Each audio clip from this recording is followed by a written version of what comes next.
Good evening, everyone. My name is Dan, and on behalf of Book Soup, I'd like to thank everyone for joining us for our virtual event with Kate Milliken, who is here to present her new book, her new novel, Kept Animals, in conversation with best-selling author and former Book Soup bookseller, Edan Lepucki. We are so excited and grateful that our bookstore can continue to bring authors and their works to the community during this uncertain time. We will be hosting more virtual events in the near future, and you can learn more about them on our website or as well as our social media. Our next event is actually going to be tomorrow night at 6 p.m., and that will be with Rex Ogle, who will be presenting his award-winning middle grade memoir, Free Lunch. For regular updates on upcoming events, please feel free to subscribe to our email newsletter. This evening's virtual event will end with a Q&A. To submit a question, please use the Ask a Question button at the bottom of the screen. If you see a question on that list that you'd like for our speakers to answer, please click the like button. We will try to answer as many questions as time will allow. Also, please consider supporting our bookstore and Kate by purchasing a copy of tonight's featured book. Just click on the green purchase button at the bottom of your screen. That link will redirect you to our website where you can continue the checkout process. We are selling digital audiobooks and ebooks through Libro FM and Kobo as well, and I will put links to those in the conversation over to the side. With that said, let me introduce our guest speakers for this evening. Edan Lepucki is the New York Times bestselling author of the novels California and Woman Number 17, and editor of Mothers Before, Stories and Portraits of Our Mothers as We Never Saw Them. She's the co-host of the podcast Mom Rage and a contributing editor at The Millions. Having grown up riding horses in Topanga Canyon, California, Kate wanted to return to the dusty trails and easy camaraderie she knew at the barn, but with a writer's eye, considering the hierarchies and social complexities particular to 1990s LA. The result is Kate's debut novel, Kept Animals, a story of mothers and daughters, loss and betrayal, friends and lovers, and a tragic accident that forever changes the lives of three very different families. In 2006, Kate earned her MFA from the Bennington College Writing Seminars, and her short stories have since appeared in Fiction, Santa Monica Review, and New Orleans Review, among others. Her work has been nominated for the Pushcart Prize, anthologized in the California Prose Directory, New Writing from the Golden State, and received runner-up for the Rick DeMoranis Award, as well as the Dana Award for the novel. Kate has been awarded fellowships from the Vermont Studio Center and the Tin House Writers Workshop, and she has previously written for television. In 2013, Julie Oringer chose Kate's collection of stories, If I'd Known You Were Coming, for the Iowa Award. It was published by the University of Iowa Press. And without further ado, I'm going to turn the camera over to Kate and Edan. Sit back, relax, and enjoy the presentation. Hi. Thank you. Thanks for having us, Book Soup. Thanks for coming, everyone. Hi, Kate. Hi. Oh, there you go. You. Did I freeze? Oh, God. First of all, I have to. Oh, look. Oh, sorry. That's weird. Look. I'm leaving. All right, we're gonna get. Oh, here we go. Yeah, I'm a little slow. Well, I have to wear this cool headset because I had bad feedback before. So, you guys, I know it looks really good. Sound. Everybody okay with the sound? Is it working? Somebody give us a thumbs up. Good. Sounds great. Okay. So we're just going to pretend it's not a delay and just keep rolling with it. I'm not going to look at myself. That's the key. Kate, congratulations on your first novel. I love it so much. This is it. BT Dubs. Can you tell everyone briefly maybe what's your elevator pitch, first of all, for the book? Because you know people will ask you that at parties for the next 20 years. And then I would just love to hear how this book kind of came to be in your psyche. Like, what were the first things that got hold of you and made you want to start this book? Sure. The elevator pitch I'm really, really bad at, in part because this book is of things. So I've told it in many different awkward ways at this point. Mostly what happened is I lived through the fires that happened in 1993 in Southern California, and a particular fire in Topanga Canyon really touched my life, and I wanted to. It had always been labeled as arson, and there was just a lot of interest around how that fire started in my mind, and I ended up fictionalizing how that fire started by writing a story about 3 very different families, and how their lives intersect, sort of like a wick and a spark that leads to that final moment. And did you always conceive of this book as kind of a tapestry of different characters? Was this a book where you're like, I want to have a lot of different points of view, I want to write a big book, or did it kind of start with one and mushroom from there? I think I did. I was like greedy to write a big book. Partly because when I started writing, I had little kids, and I was writing from lots of different perspectives. There was at one point 7 perspectives in this book.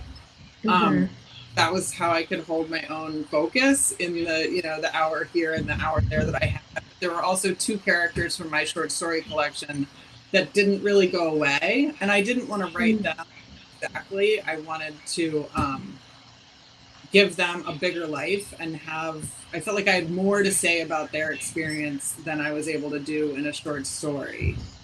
But there is actually one photograph. I knew that one of them was a photographer. It was an old passion of mine and something I thought I would do at one point in my life. And I started making notes for writing a horse book.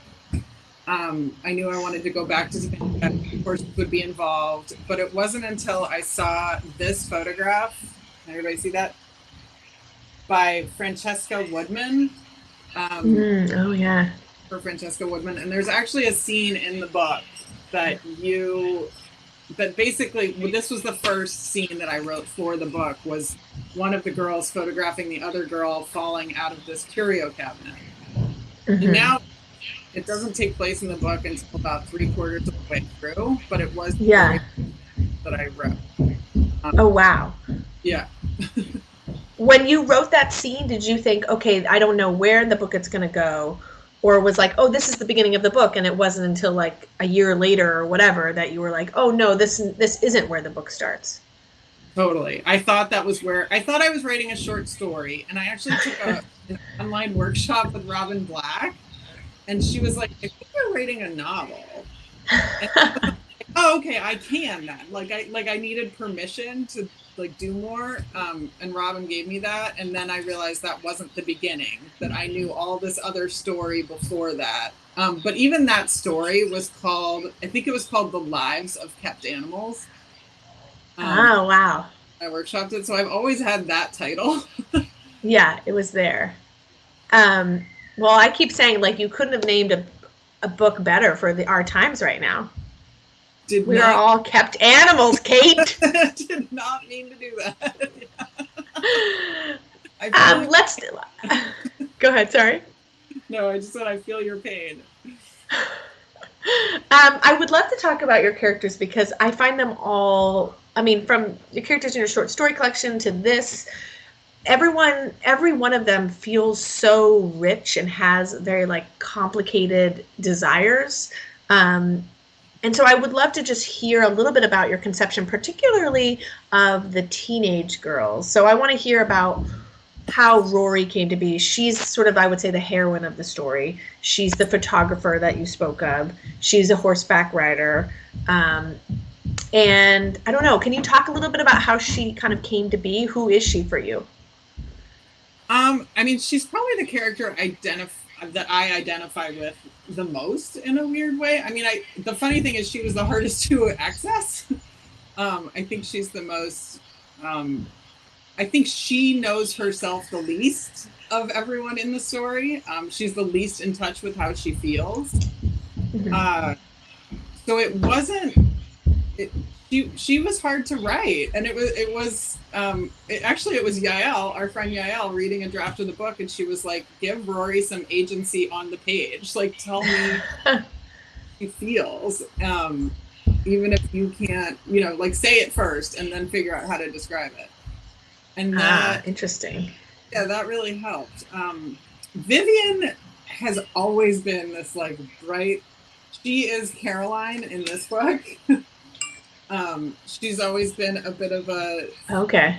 She's just like a fantasy character that didn't go away from this book. She was the one that really wouldn't leave.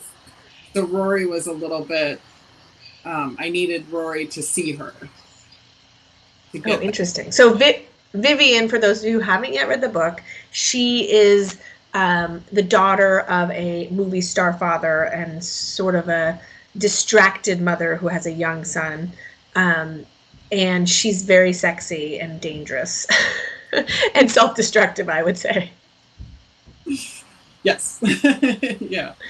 She's her dialogue was really fun to write. I really understood Vivian's angst from the get-go, because there is that she resents that the world only expects and needs her to be pretty.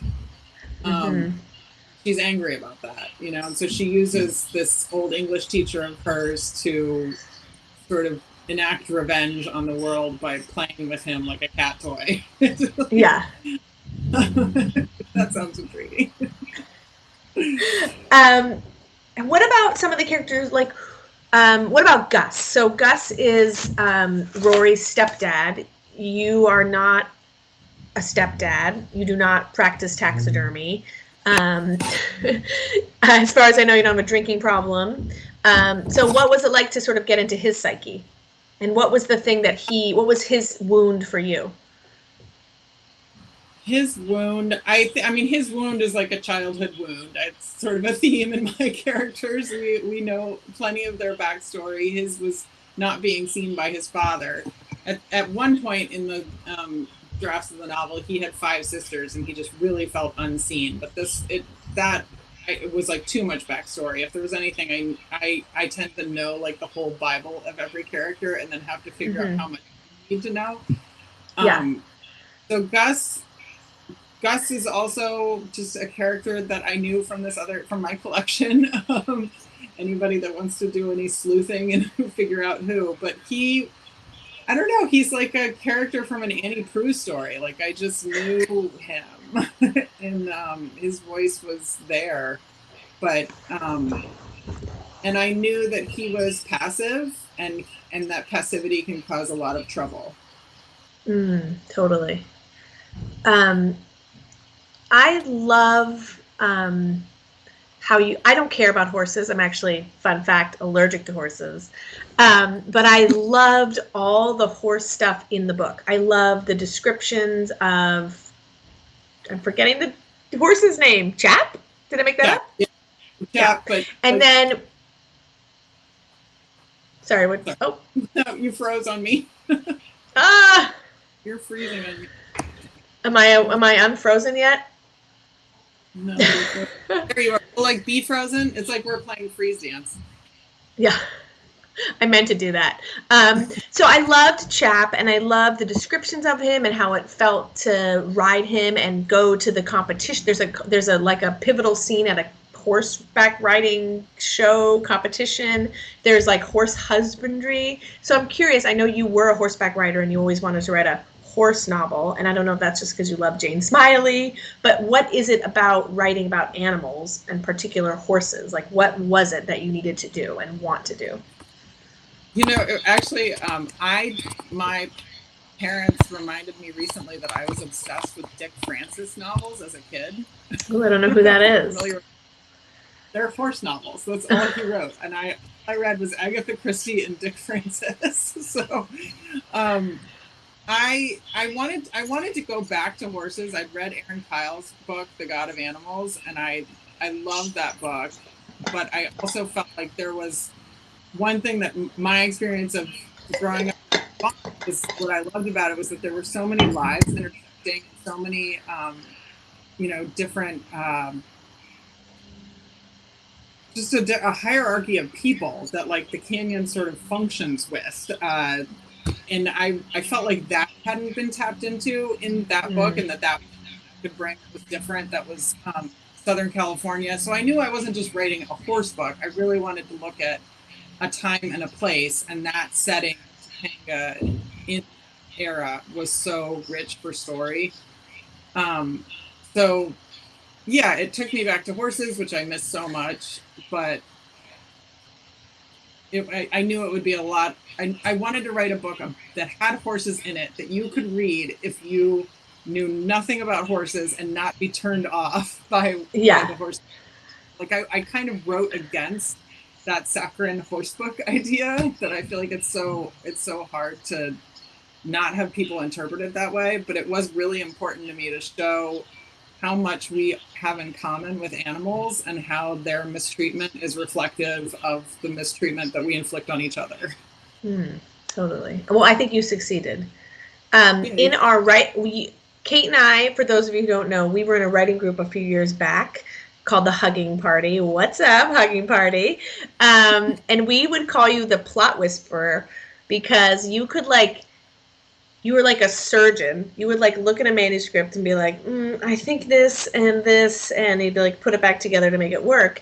And I could see that level of skill in your book, where I could see how kind of elegantly the plot was moving. I didn't you don't know where it's going, but you know you're in good hands, and you can see things are connecting and they don't feel overly choreographed. And so I would love to hear about plot.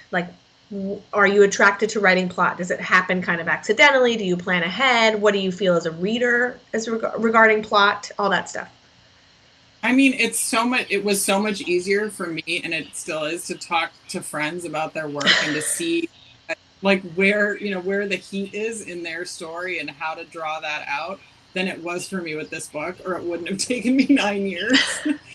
And I think my editor might be in here, but she knows this plot was not totally sorted out when she bought the book. And she was integral in helping me figure out how much needed to happen. And then I just stepped back and looked at a 3-act structure and really tried to make every character move through 3 acts. Because while I don't think stories need to be told in that way necessarily, this book, having as many people as it did and being multi-generational, I felt like you needed the element of kind of that expectation that you feel inherently as a human in a 3-act structure. That's how we learn. We make mistakes, we reflect, and then you have your denouement.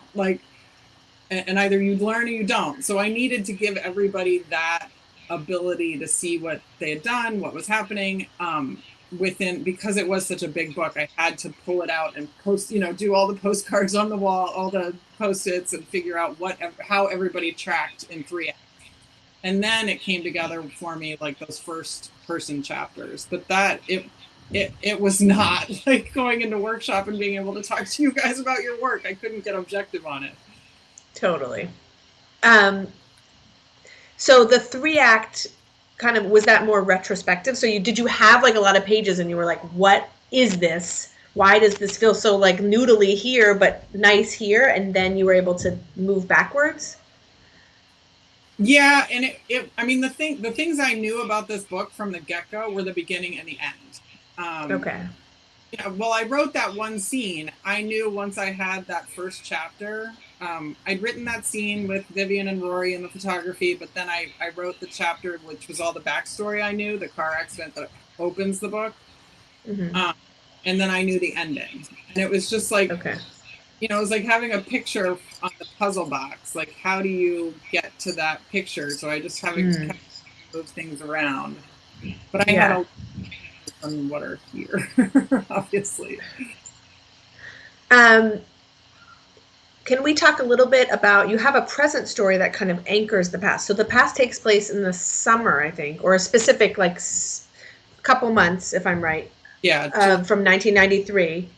And then there's a framing narrative takes place in 2015 from Rory's daughter. So okay, something happened, she's gonna have a baby at some point. When did that come in?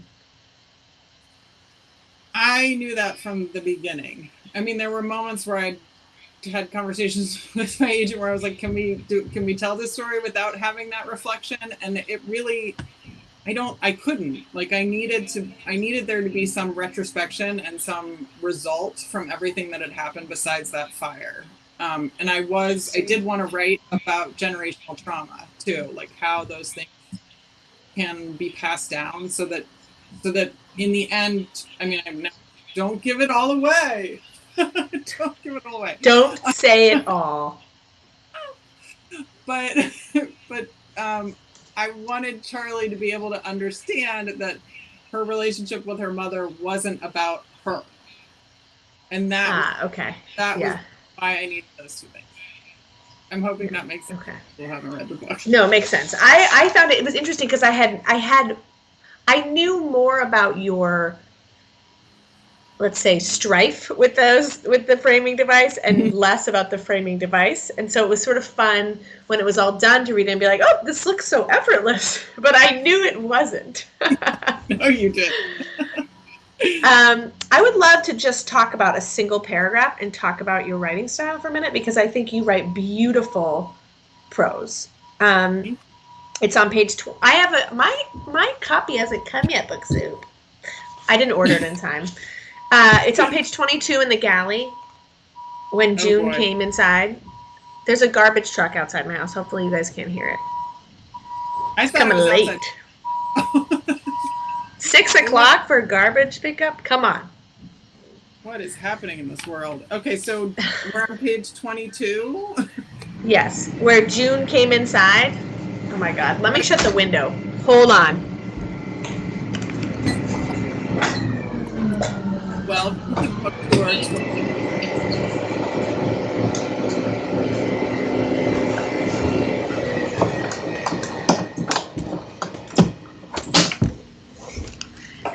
this is live TV, folks. This is your captain speaking. Okay, so 22 is when June came inside. Do you see that paragraph? It's pretty short. Yep. Okay, so can you just read that and then we'll talk about it? Sure. When June came inside, Rory saw her house as if she too had never seen it before. The trail of crusted dishes, the dripping faucet, the dead flies on the windowsill. June moved past her and pulled a glass from the kitchen cupboard, tearing away the last paper towel on the roll to clean the glass's rim. She ran the water a solid minute before she filled the glass, downed it, then looked at Rory. So where's your room? So this is the very beginning of the novel, page 22, obviously. And June she's the girl twin of these riders, these more affluent riders at the stable. And June has given Rory a ride home. And everybody knows that June is gay. And Rory clearly has some interest in her, I guess maybe magnetized to her. But Rory herself, we don't know much about her and her sexuality at this point. But I love all the details here. I love the rhythm of the sentences. I wonder if you remember writing this paragraph, or if you could kind of move us through the decisions you made. I know I just sprung this on you. I didn't tell you what paragraph I was picking. It's totally fine. It has been weird to get the book.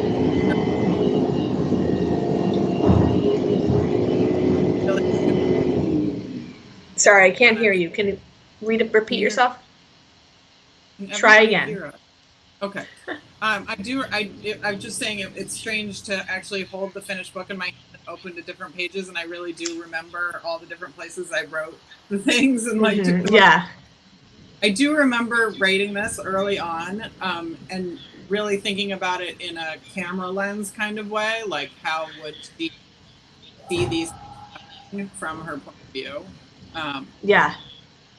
Yeah. I have given a writing exercise, writing a setting from the point of view of a character, and then write the same setting from a different. Look, a dog is coming in. Write about it again, as if you're seeing it through someone else's eyes. It's a really good exercise to kind of bring up. It's the same details but different, and I think you do it like impeccably here. I love just like thinking about both the details of it. You have the trail of crusted dishes, the dripping faucet, the dead flies on the windowsill, and then the very fact that June cleans the rim of the glass and she uses the last paper towel is like such an excellent action. And I think your work really sings because you you make things concrete. So it's not, you have these very physical details and you have an actual action that tells us so much about the character. And I didn't even know you wrote for TV in the past, in a previous lifetime, but perhaps that's part of it, of being able to kind of dramatize even the smallest power dynamic.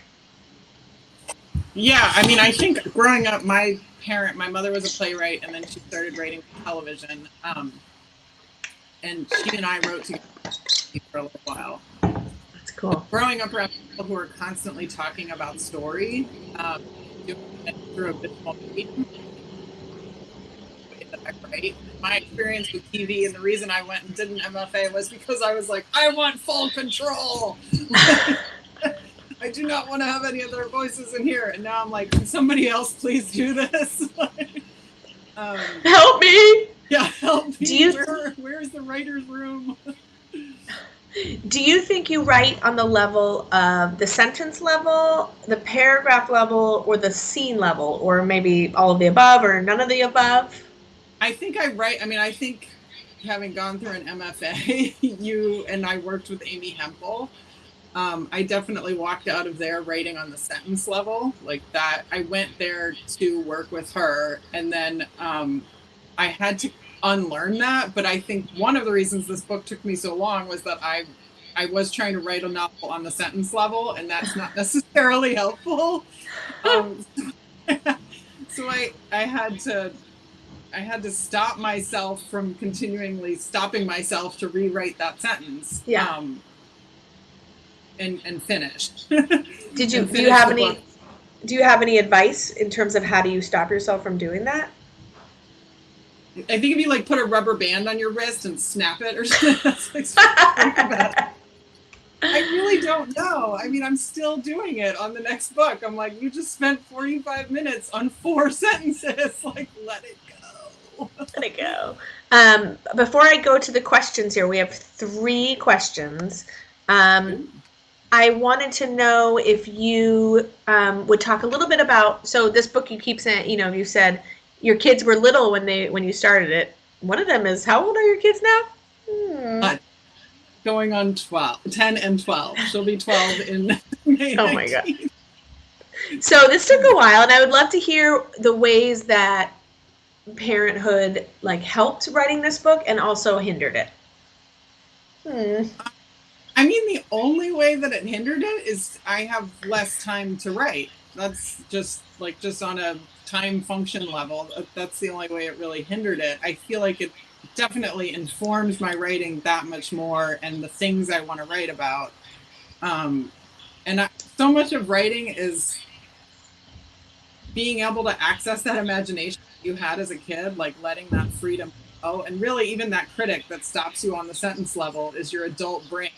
Your critic just getting in the way. So I feel like having kids can help you get back there.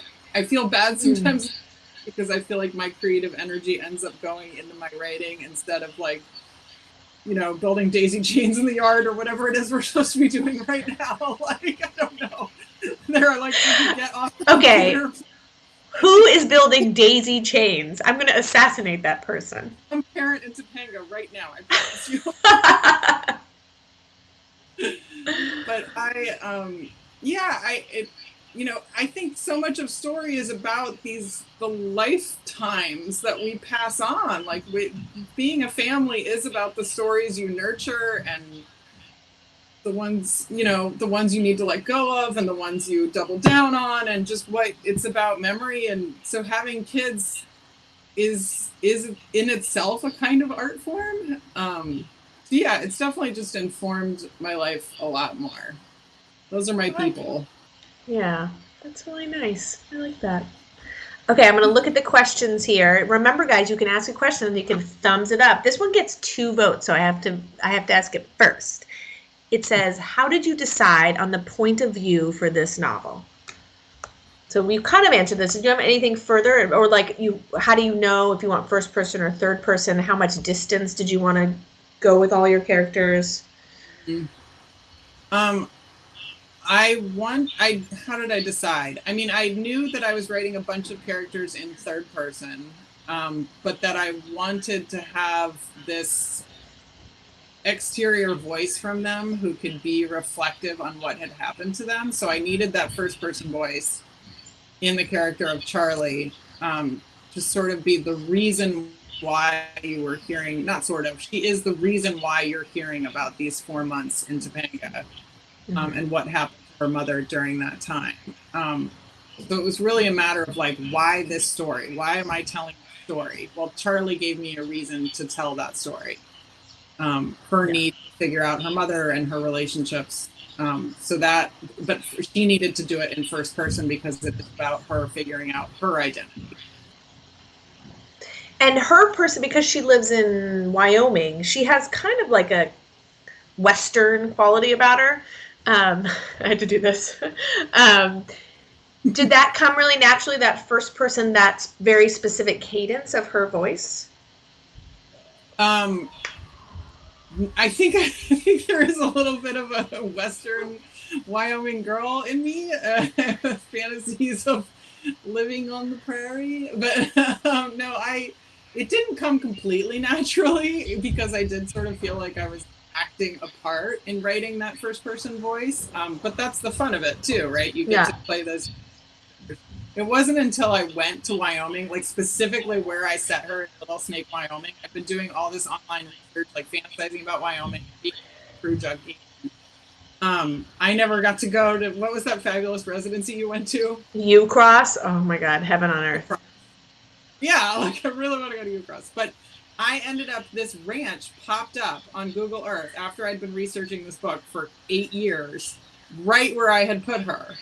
And it turned out family had just moved back from living in South Africa, and they'd moved back to their family homestead, in Wyoming. And so we went and stayed with them, and I was able to just like be in her biome and be in her world. And then that, having those details of that actual ranch, it wasn't a horse ranch, but that really helped me get her voice where I needed it to be.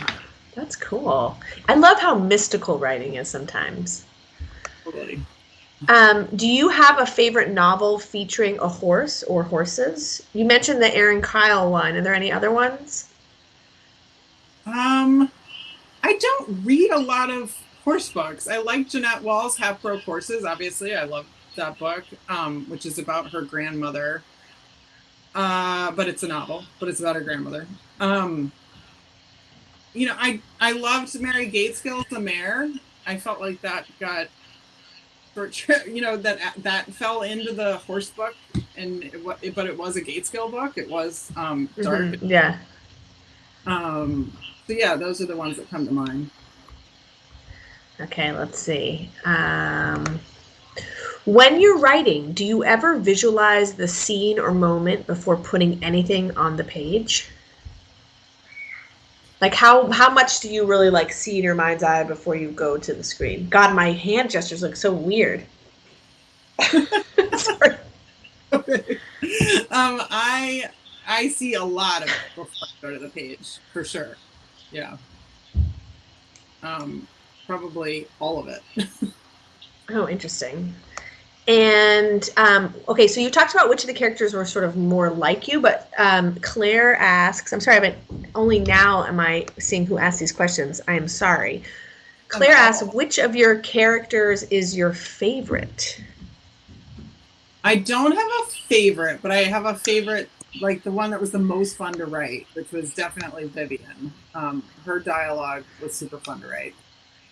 And maybe Charlie, but Vivian has a lot of parentheticals, right? Like she'll like add a little aside that's sort of related, but almost like a snag in her consciousness, which I really liked. And it was like so fun to read that I was like, this has to be fun to write. Yes. My emails look a lot like that too. Adam, I wonder who this nefarious Adam is. He wanted to know, I think Book Soup deleted it. He wanted to see some dancing. Adam's her husband, her pervy husband. Adam, here you go. Oh, you froze. I can't even see the dancing. Oh my God, it froze? Jesus Christ. What are you working on now, Kate? Are you working on anything besides having a psychic nightmare of publishing a book and living through a quarantine, a global pandemic. I'm working on another novel that I started a few years ago. I don't have a ton of it, but I'm working on that, and I've been working on a few short stories. It turns out I'm not very good at writing essays, so you won't see any of this. Is there anything from this novel that your lessons that you learned writing it that you're taking into your next novel? Yes, I need to outline more and not hold myself back so much. Let it be sloppy. Write that. Sorry, that shitty first draft. Now, I have to stop you there because I feel like I always tell my friends and students, honor your process. So like if you're an outliner, don't feel embarrassed about it. And if you are just someone who doesn't have an outline, that's fine too. So I always find it interesting when people try to like go to the other side. Like, is it really possible? I don't know.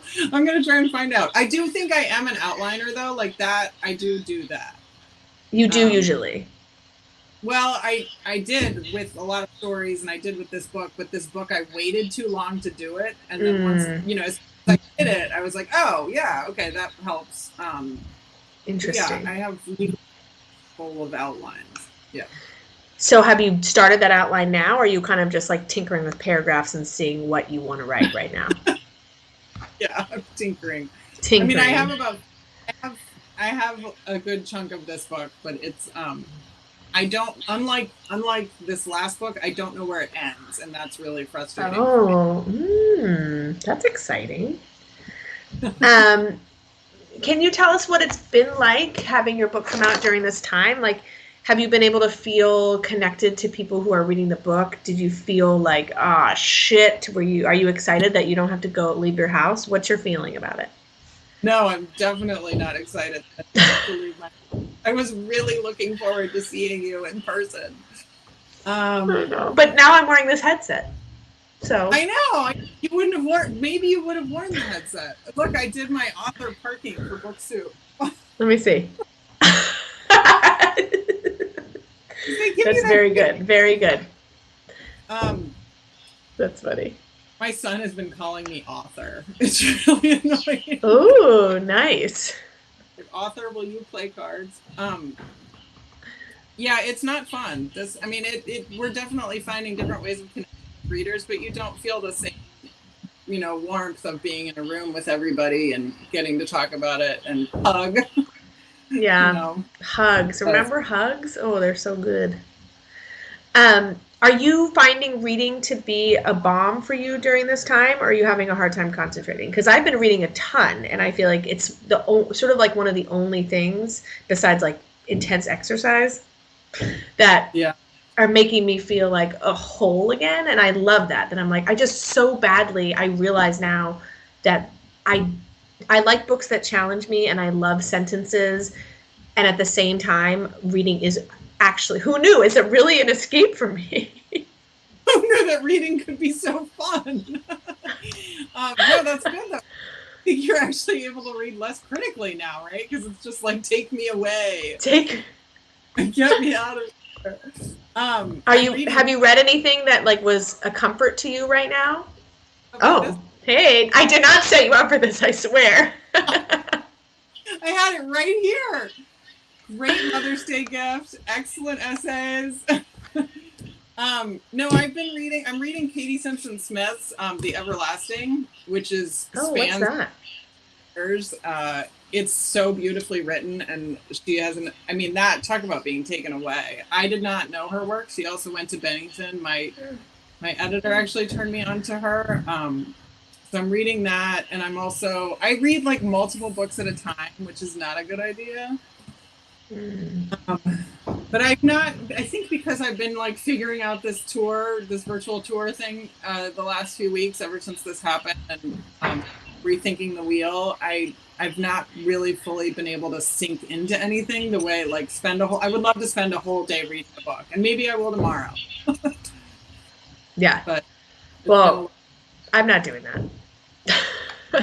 We will have kids at home. No one's spending the whole day reading, please. Is there anything that you haven't yet been asked about your book that you really want to talk about? I always feel like with my books, there's always something that I'm like, why hasn't anyone asked me that? Oh, that's interesting. I don't think so. Felt that way yet.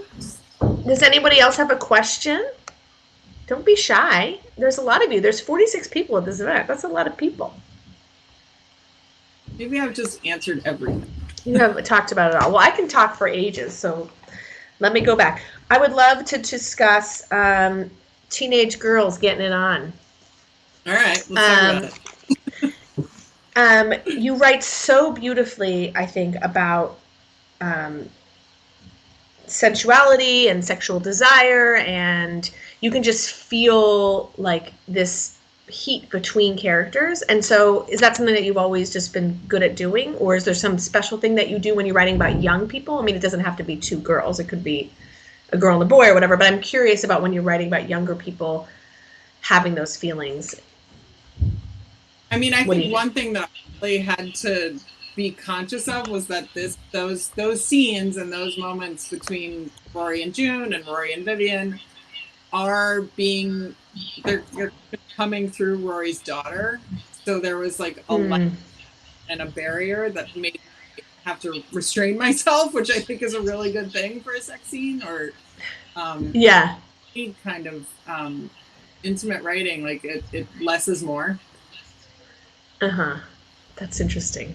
I actually am revising my book right now, and I got to the sex scene and I was like, okay, let's take it down a notch. There's a lot of details here that we can just have off the page. Right.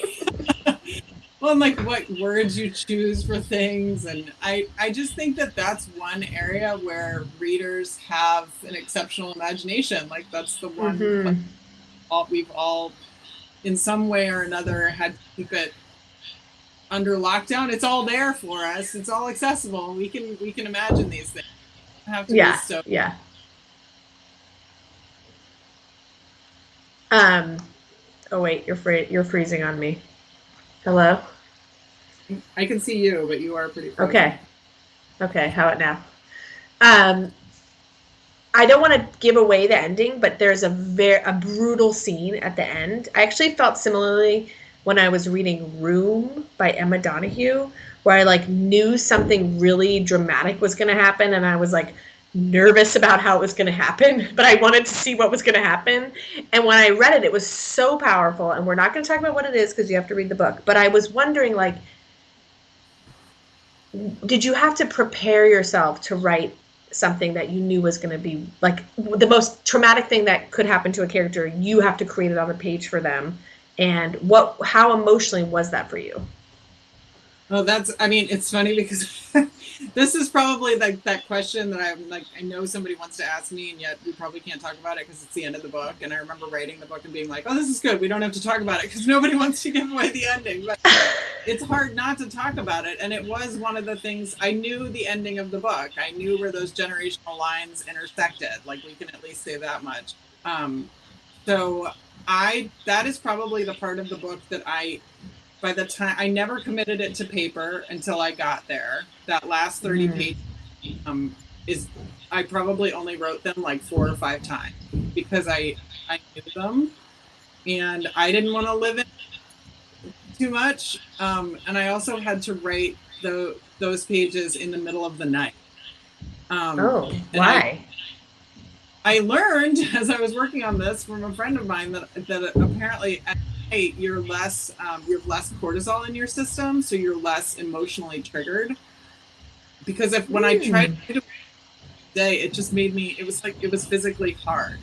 But then when I worked on it at night, everyone asleep and the whole world quiet, I could be objective on it, and I could just experience it as a reader would experience, which helped me know what was too much, what was, how little I could get away with saying and have everything be understood. Wow. That's amazing. I'm going to try that sometime. Yeah. It doesn't make for a good daytime experience, but... Well, it's interesting because I think it really was like, I don't want to go into it too much because people who haven't read it are just going to be annoyed, but like, I was like physically upset when I was reading it, but it wasn't, then again, it wasn't so terrible that I couldn't stop reading it. I was like, I can move through the scene and experience it emotionally without it being like traumatizing to me as the reader. So I thought that was really well done. Thank you. The other question I was going to ask just flew out of my head. Does anybody, you guys are not good at asking questions. 46 people, I got 4 questions here. Come on, people. That's my scary teacher voice. One of the people is in this room, I think. Amy DeNoble, are you here? Is that you and that person? Yeah, that's me and my friend Amy. I think we're 15 there. Oh my God. Do you still ride horses now? No. I haven't ridden. I tried to ride after college. Here's another one. That's me and the horse that's sort of I tried to go back to riding after college, but I had no money to do it. So I tried to take a position as a stable hand, working, mucking stalls, and I couldn't cut it. So that was the end of that. Yeah, it was rough. Hard work. So interesting. Well, I think if we're done, I think nobody else has any questions. I don't want to ask too many questions that give away the book. I just think it's just a magnificent, magnificent book. It's really beautiful. It's fun to read. It will take you away. And Dan, you're back. Hello. Did I come back too soon? I just popped in. Hello. Thank you so much for having us, Dan. Yes, thank you. Thank you. It's a pleasure. I'm sorry we can't do it in person. I know we will again soon, and for the next book. Let's hope I can write. Yes, you will. Thank you. Go ahead. Do you want me to go ahead and close it out? Yeah, I think so. Are you good, Kate? This book. There. Yep, I'm good. Yeah, I just want to tell everybody, once again, you can click on the green button down at the bottom to purchase Kate's book. A purchase keeps our doors open when we reopen, and it keeps us in business. There's a few other links in the conversation, too, for audio and for the ebook. And also, if you go to the BookSoup website, there's a place where you can make a donation, too, if you don't have anything that you have your to-be-read stack is substantial as mine is, so you don't need to buy a book maybe, but you want to throw a few coins our way, we greatly appreciate it. And I want to thank Kate and Eden for joining us this evening. We really appreciate everyone's support during this time. And please purchase a copy or find a copy somewhere of Kept Animals and read it. And please join us for more Crowdcast live streams in the future. This one that we just did will be archived, and so people can view it later, almost immediately after this program. So thank you all for joining us, and have a great evening. Stay safe. Thank you, everybody. Thank you. Bye. Bye.